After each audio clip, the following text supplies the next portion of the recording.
Greetings, everyone. You're listening to the Aquila View. I'm your host, Narayan, and we are back with yet another very interesting episode. Today, we have with us Team Blizzard from Germany. They've recently won the regional finals in their country, and they're most probably the best team from the circuit. Over the last couple of weeks, we've been recording multiple podcasts and recording it with multiple different countries, but this is the first team that we are interacting with that is from Germany. So today we have three people joined in from Team Blizzard, and I would like all of these three people to just break the ice for us and introduce themselves first and what's their role in Team Blizzard is. We'll start with Lena. Hi, I'm Lina, and I work on the design in the team, and also I'm sharing the marketing part with Sebastian. Okay, Sebastian. Hey, I'm Sebastian. I'm the manager and also partly the marketing person. Okay, Victor. Hi, I'm Victor. I'm the engineer of the team. Moving ahead, over the next course of 20 to 25 minutes, we'll be talking about their busy and yet a very adventurous journey till here. So, before wasting any time, I'd I'd like to get into the podcast. So, guys, you recently won the regional finals. Firstly, how is that feeling? And obviously, congratulations on that. Thanks. Well, it's pretty great for us because as a team, we only started working together 4 weeks before the championship. Um, so we didn't even know each other that well, and we had to work on new concepts in a very short amount of time. But well, we managed, and it worked out in the end. So, do you guys come from the same high school? No, we are from three different schools, and we're pretty far across, so we are not able to meet in person very often, and also due to Corona, that's not really possible. So no. That's interesting. So, I mean, Sebastian, I'd like to know that how actually did the formation look like of Team Blizzard, as Lena stated that you three comes from a different high school and you live very far apart. So, I mean, how did you came up and formed Team Blizzard? Originally Team Blizzard was consisting of 6 people, but shortly before the regional finals, the team broke apart, and only the Victor, the engineer, was left. And then me and Lena, we jumped in and basically in 4 weeks tried to build up everything for the regional finals, which we gladly won, which was really surprising given the short amount of time. But I'm really happy with the outcome. Yeah, I mean, that's a great outcome because I mean, given just the 4 weeks of time and managing all of these things, definitely it's a great outcome and you probably win the regionals, right? So, as you talked about, I mean, COVID, right? So, what exactly is the situation right now? Because what we have been hearing is that there's lockdown going in each and every part of the country in Germany itself. So, I mean, how are you guys able to connect? Is the virtual thing working properly or not? So here in Germany, we had like a few lockdowns, and now more and more people get vaccinated, and the situation is more and more stable. So you probably will be able to meet us in a few weeks. Yeah. Yep, that's amazing. So, I mean, what do you prefer? I mean, we have been talking to multiple teams from different countries, and what we have come up with that I mean, all the teams are looking up for a hybrid version of this Formula One and School competition. So, I mean, if we talk about the pit display and the pit booths that we need to construct, if we had the competition physically, now we are saving up cost on that, and we are obviously saving a lot of logistics on that as well. What are your views on this, Lena? Yeah, I think the virtual part, so the situation now, it makes certain parts of the project easier. Like you said, money is not that huge of a problem anymore, which is also great because not a lot of sponsors want to give a lot of money because COVID hit them hard and they are not really looking to sponsor projects. But on the other hand, it's uh, really more fun to meet in person. Um, and it's just we are not able to connect as well with other people. And it's just more fun when you have a competition where you can see every other team. Yeah, definitely, Lena. That's something that we have been hearing from almost all the teams, and we itself think that a pandemic has really hit all the companies hard, and if we just go and tell them that all right, we need sponsorship, so that would be something. I mean, that would be something cliche that we asking because even we know that all right, they have been facing a lot of losses and we approaching them and saying that all right we need you to sponsor us, definitely it would be a challenge. My next question is probably for Sebastian, as because he's the one who is managing the team. So Sebastian, what do you think according to you are some true leadership skills that a true leader should possess in order to have a great and successful team? I think one of the most important things is being able to structure your work and also to always have like kind of a view of what's going on, where are the issues, and also communicate with your team on what is important now and what we should work on next. Definitely, that's a point. I mean, structuring your work and definitely checking the timeline that you have created because we actually created a whole lot of multiple timelines, but we didn't stick to any. So, definitely, I mean, that's the biggest part and the biggest challenge that a team faces. My next question is again to you. So, what was the most significant challenge you guys faced till now in the journey of winning the regional finals? I think our biggest enemy here was the time, simply because doing all the many aspects of this competition in just 4 weeks is really hard. We were in luck that the car was already finished because producing a whole car in 4 weeks was near to impossible. It's of course doable, but it's very, very hard and time consuming. But it was still a great challenge to get all done for the final deadline. Exactly, and probably I mean, you faced your biggest enemy that was time, and you probably win the regional finals. So that's the biggest thing to be considered here, right? So, I mean, that reflects that you guys have true leadership, and I mean, that represents that you're true team, right? And definitely, I hope that you guys even won in the nationals and probably end up getting some great award at World Finals as well. My next question is for someone who manages sponsorship at Team Blizzard.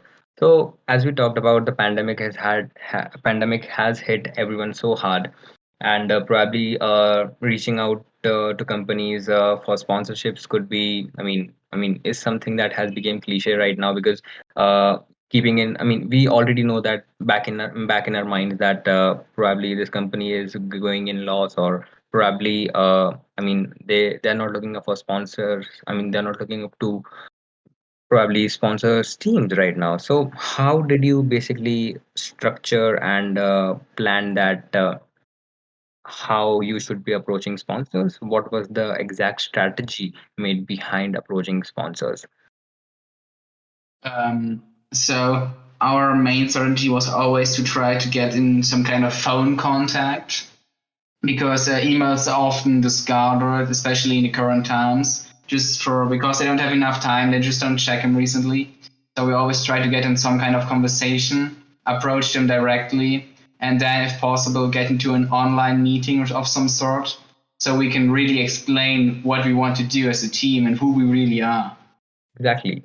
So as you mentioned that, I mean, we'll probably use some mutual contacts and probably cold mailing the companies wasn't the strategy that you guys used, right? So is this the strategy that you guys would be following for the nationals, or have you made any alters in the thing? For the national, we mainly focused on changing our design and our car aspects. Our marketing strategy worked pretty good towards the regionals, so we kept it also towards the finals of the nationals. That's amazing.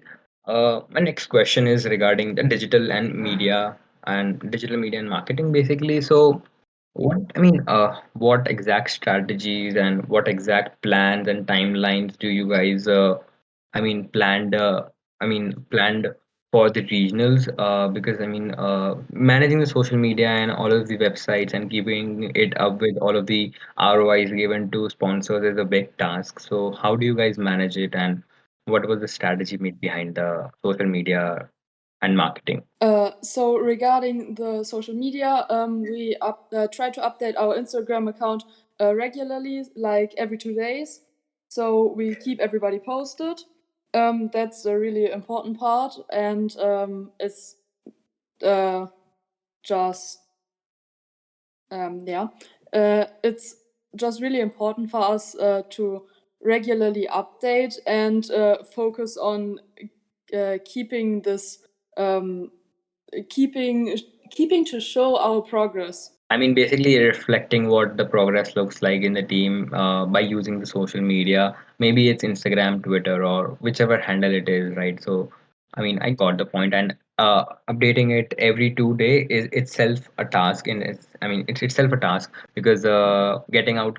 Basically, you have to hunt for the content, right? So, it's just not that you content is generated automatically. You have to think that, all right, this should be the post that we should be creating and putting it up on social media, right? Definitely, it's a very big deal. So, currently, I haven't checked out the statistics, but how does the insights and statistics looks like of your social media account, and what further strategies do you have planned for the nationals and coming levels of the competition? Well, we plan to continue our strategy to regularly update, and we plan to stretch our content more. So we concentrate more on uh, showing of our sponsors and especially focusing on Mint to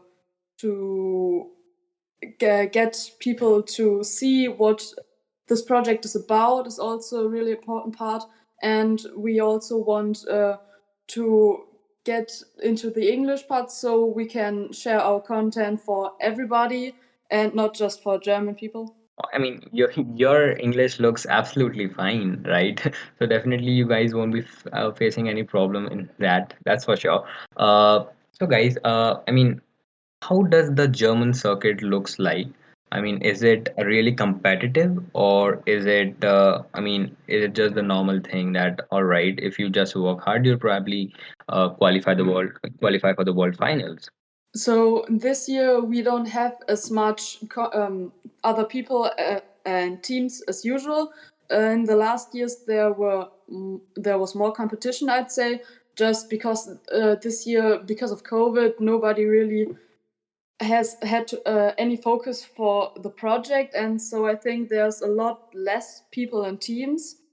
But in general, it's as always, just work hard and try to do your best, and would be reward. It will be reward.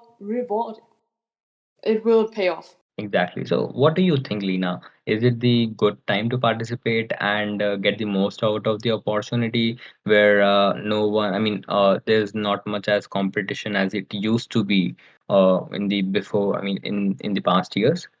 Well, on one end, yes, it. You could say it's easier to get further in this project just because there are less teams.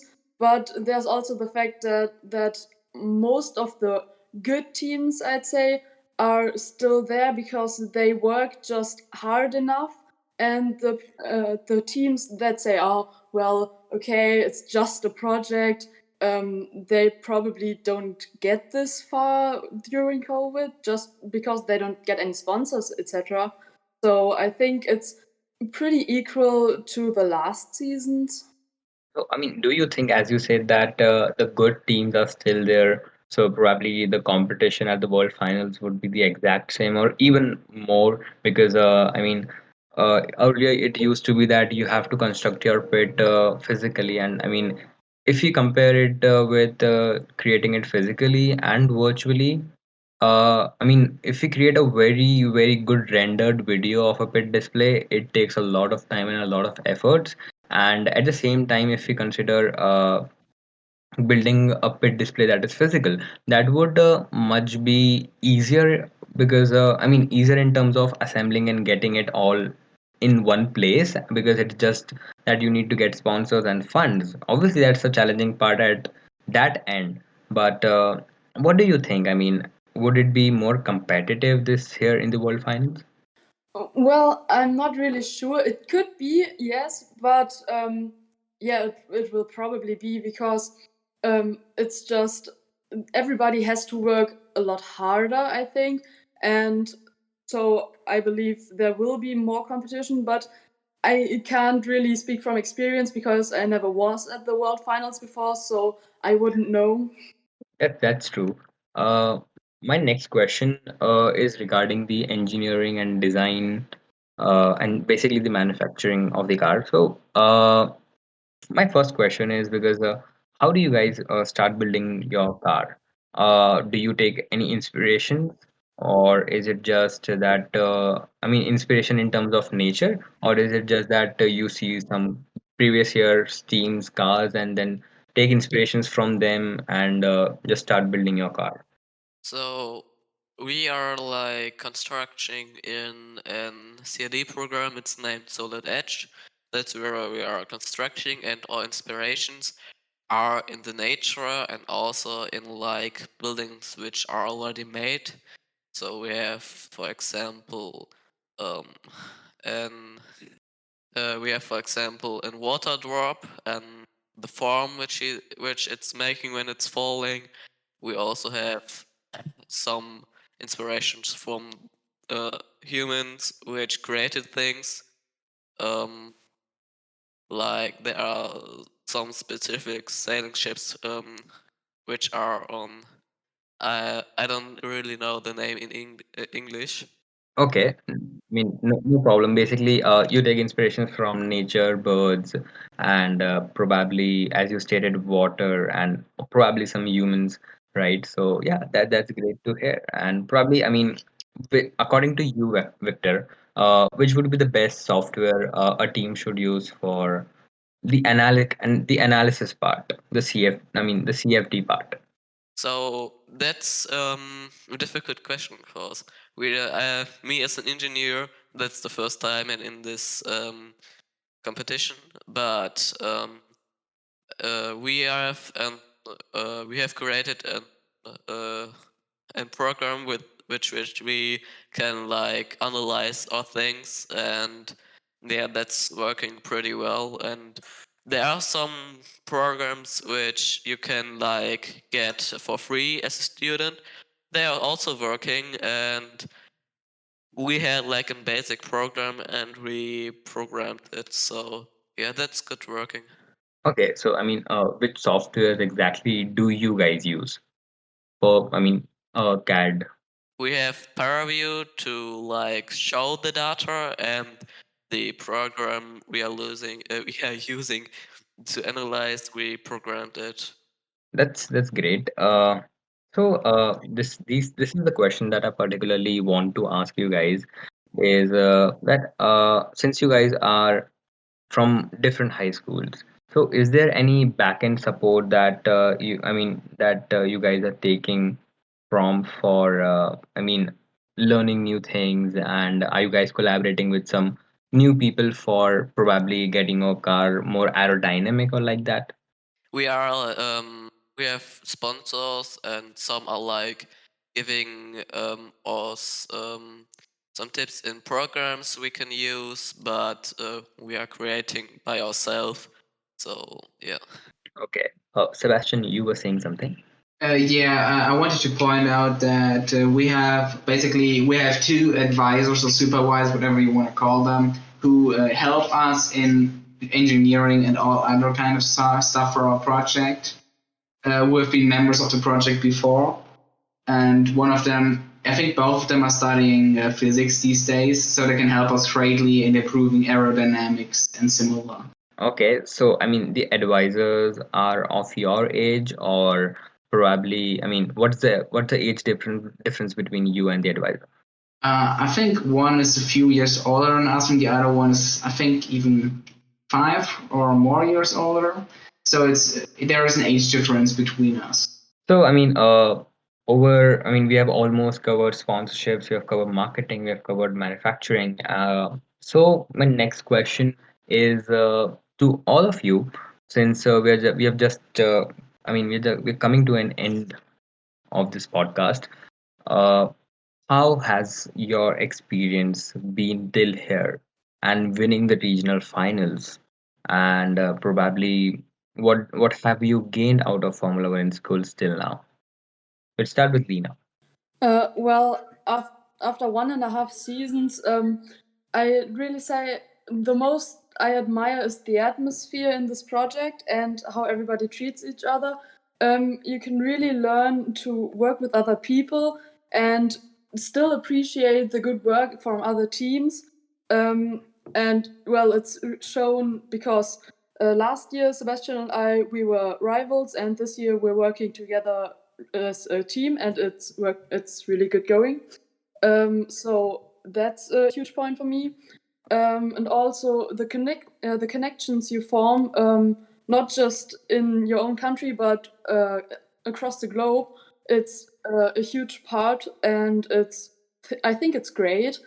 Um, and yeah, the last thing it is I'd hope to just meet some other people at uh, eventually world finals, I hope, because that would be my goal in this project, and it would be really cool. So yeah, that's Definitely, and I mean, since we're recording this podcast again, we are sharing a connection, right? So definitely, I totally agree to your point, and probably this is, I mean, the connection part is something that I look up to when I'm doing that. Why I am doing Formula One in schools, because I really admire the fact that how important connections are in a longer run, and probably in the longer run, as I said. Your connections would be, I mean, your network would be your net worth, right? This is what I particularly believe in. So probably that's a great point. Sebastian, what is your journey and what's your experience right now? I'm in my fourth season, so what I can say from like the couple of last years is that it's really time consuming and also really exhausting, especially before the championships. But like the gain you get out of it is just immense. I don't think you get this much information, practices, experience out of most other school championships or projects. I think like the stuff you learn here can really help you later in your career, in your future job, in your profession, because it really gives you like it isn't scripted. Like this is all you do yourself, and there will be mistakes, and especially learning how to organize and how to deal with problems is, I think, one of the most important aspects you learn in this project. Definitely. Again, one of the factors that I consider is about that it's not scripted, right? And definitely, I mean, even if we talk about the podcast, it's not scripted. This is a open, willing, and free willing chat that we guys are doing, probably, right? So definitely, the competition is not scripted and it has no ends. That's the best part. So you could probably excel in any way, and I mean, how much you, I mean, there's no end point to it, so that's the beauty of this project, I guess. Victor, how do you see this competition? So I see the competition as a great chance to like test some things out, to like work on yourself, work on your communication with others. We are in a team. We are great communicating in a team. We are have contacts all over the globe, and the competition it can show you a direction you maybe want to go later in your career. And for me, example, it's making much fun to just create things, to construct things in these programs, and to make them better.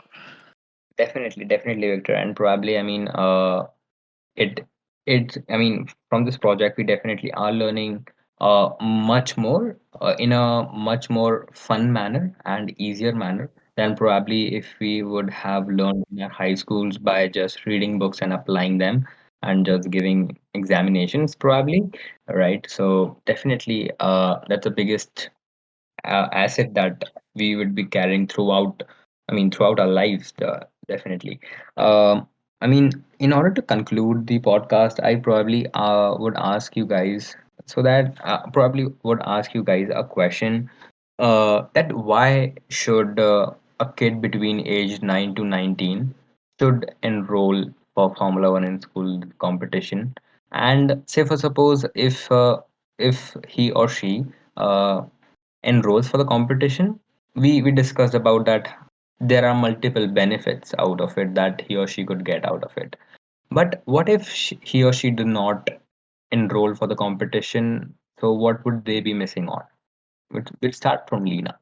Well, this competition just helps you for the rest of your life, I'd say, because I learned a lot in just 1.5 years.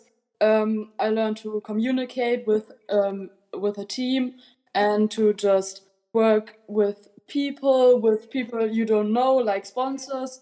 And you also learn like to handle social media, or in the constructing side you can learn a lot about new programs, and it's just really helpful and you really learn more than you think, and I never would have thought that I'd learn so much in such short time.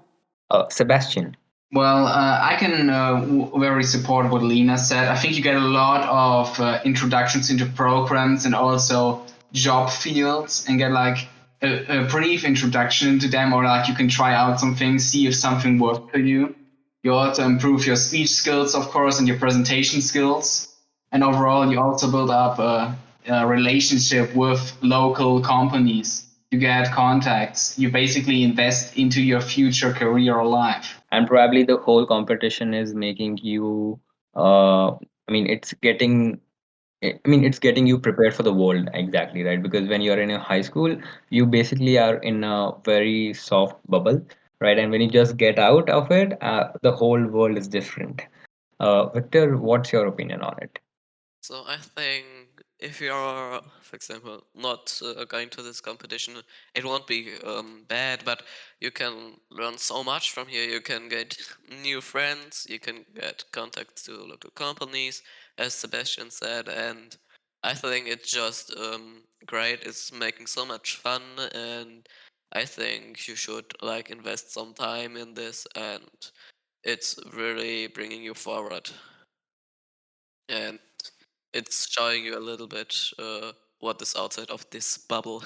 Yeah, so by this question, we probably have come to the end of the podcast, but there are a lot of things that I probably haven't asked because of the time constraints, right? But definitely, as Lena said, that you all wish to probably just come in the world finals and interact and make connections. We believe the same, and probably if destiny, if there would be a chance, probability we all could meet at the world finals. Also, there's a chance that if it happens physically because of the COVID, that's, it's not. If we talk about this India, the situations are getting worse, I guess. So definitely, let's see what happens. But probably it was a lovely conversation that we had over the next, over the past 20 to 25 minutes, and probably I couldn't have imagined this podcast going this smooth. And by all of these things, we probably have come to the end of this episode. And I'm your host, Narayan, signing off for this particular episode. See you in the next one.